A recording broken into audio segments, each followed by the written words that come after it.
안녕하세요. 영화 왕가 사는 남자의 인기가 식을 줄 모르네요. 지난 영상에서 영화를 보고 서울에서 영월로 처음 내려왔을 때 느꼈던 고립에 대해 이야기했었는데요. 예상보다 많은 분들이 영월에 관한 이야기를 더 해달라고 요청하셨어요. 그래서 오늘은 영월 사람들에게 직접 들은 이야기를 전해보려고 합니다. 영화가 유명해진 다음에 영월 토박이 분들이 전해주신 이야기가 있거든요.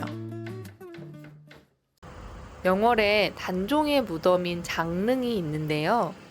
영월 토박이 분들은 장릉의 장자가 한자로 노루장이라고 대부분 알고 계시더라고요.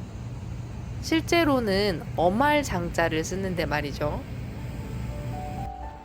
그 이유는 예전부터 전해져 오는 설화 때문이에요. 단종은 추운 계절에 돌아가셨는데요. 물에 떠내려가던 시신이 어느 한 곳에 멈췄대요. 사람들이 시신을 옮기려고 했지만 꿈쩍도 하지 않았고요. 그러다가 어몽도가 예를 갖추고 절을 하고 났더니 그제서야 시신이 움직였다고 해요. 어몽도가 시신을 들쳐매고 묻을 곳을 찾아다녔는데요. 겨울이라 땅이 얼어서 시신을 묻을 곳이 없었대요. 어몽도가 막막해 하던 차에 산 중턱에 있던 노루 한 마리가 놀라서 달아났는데요. 노루가 앉아서 쉬던 곳에만 눈이 녹아 있던 걸 보고 그곳에 시신을 묻었다고 해요. 얼마나 다급한 상황이었으면 산 중턱에 단종을 묻었겠어요.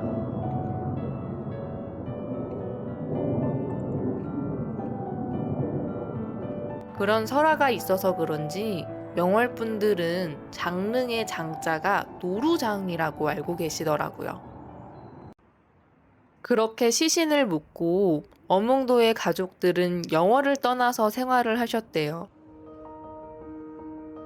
관아에서 시신이 없어진 걸 보고 어몽도를 찾으러 왔을 때 영월 사람 그 누구도 어몽도가 어딨는지 모른다고 대답을 했대요. 그런데 세월이 흘러 단종이 보기가 되면서 어몽도의 흔적을 다시 찾게 됐는데요. 그때 영월 동네 사람들이 어몽도가 어디서 어떻게 살다가 돌아가셨는지 다 알려주셨대요. 나라에서 어몽도를 벌하려고 찾으러 다닐 때는 다들 모른다고 하셨다더니 사실 다들 알고 있었던 거죠. 영월 사람들의 의리가 참 대단하죠? 단종을 지키려 했던 어몽도를 또 영월 사람들이 지켜준 거예요.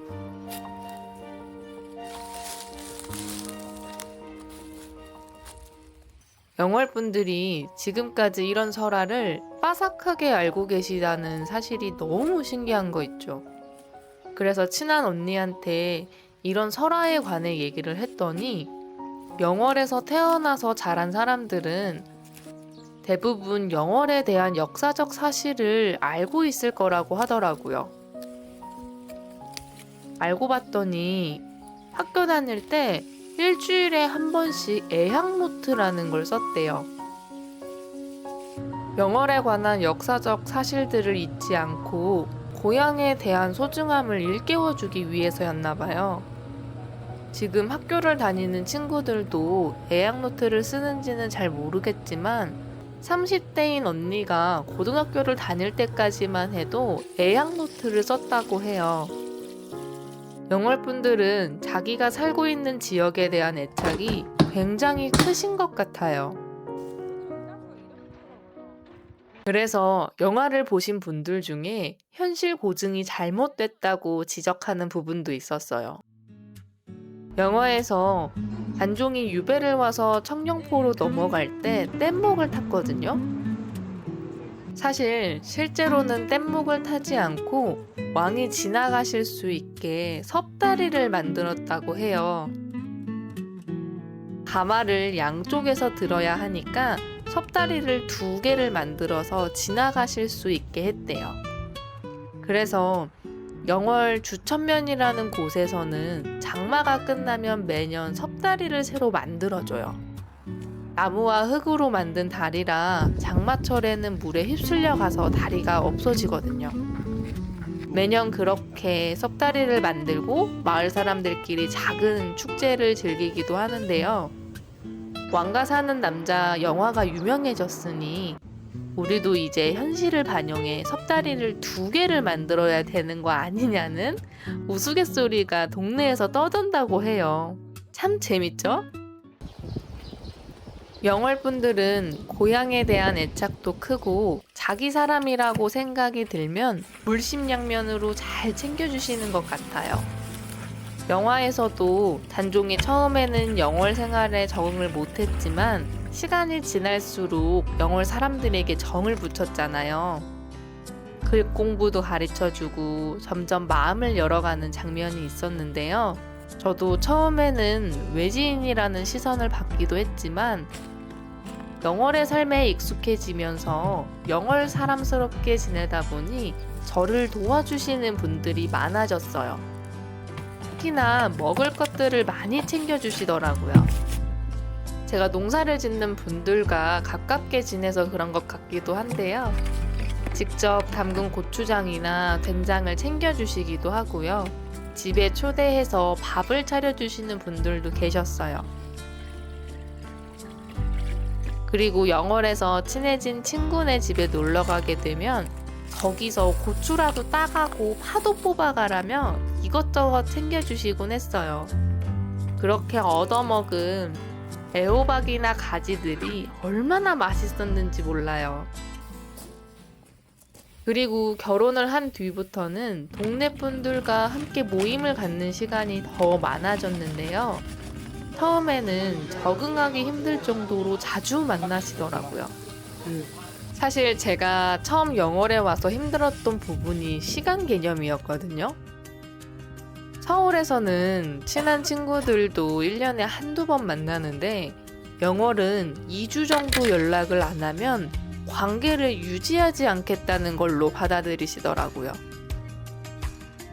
제가 초반에 한 달 만에 친한 분들을 뵈러 갔더니 유학 간 줄 알았어 라고 하시더라고요. 그만큼 지인들끼리 자주 만나고 지내세요. 동네 사람일수록 농사철에는 거의 매일 본다고 해도 무방할 정도인 거죠. 그런데 영월에 온 지 얼마 안 됐을 때 제가 한 달 만에 안부를 물으러 갔으니 영월 사람 입장에서는 얼마나 당황스러우셨겠어요. 그래도 지금은 어느 정도 영월의 시간에 익숙해진 채 살아가요. 가까이 지내면서 좋은 점도 많아요. 농사를 지으면서 같은 고민을 나눌 수도 있고요. 시골의 삶을 이해하는 사람들과 이야기를 나누는 것만으로도 위로를 받기도 해요. 주변 환경에 따라 삶에 대한 태도도 점점 바뀌어가는 것 같아요.